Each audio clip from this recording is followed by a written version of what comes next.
Isa ang dating OFW na si Michael sa libo-libong naapektuhan ng total deployment ban sa Kuwait. Bumalik lang daw siya ng Pilipinas dahil nagpalit siya ng employer pero hindi na siya makaalis. Ang parents ko umagastos na maintenance for a month like 50 to 60,000. And ako nagpapaaral sa mga kapatid ko and yung nagbibigay rin ako ng panghabuhayan. So hindi ko alam kung paano ako mabubuhay. Pero parang matatagalan pa ang paghihintay ni Michael dahil habang di pa tiyak ang kaligtasan ng mga OFW sa Kuwait, hindi pa ililift ang deployment ban. We're pushing for much more. And then, nung umpisa, the Kuwaiti government was showing that those are in the agreement.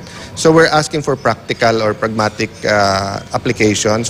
Pero ayon sa POEA, may mga bansa pa namang nangangailangan ng mga manggagawang Pilipino. Sa Japan, Amerika, Australia, Singapore at New Zealand, halimbawa, nangangailangan ng libu-libong welders. Kailangan din ng laborers sa Taiwan, Brunei, New Zealand at Czech Republic.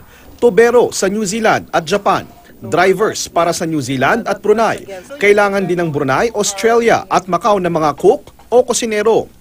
Kung sa nurses, nangangailangan pa rin ang Amerika, Singapore, Ireland at Germany. Skilled workers from Kuwait, matagal na rin silang may experience on that country. Kaya kung mag-a-apply sila sa mga alternative markets natin, for sure, matatanggap naman sila because of the experience.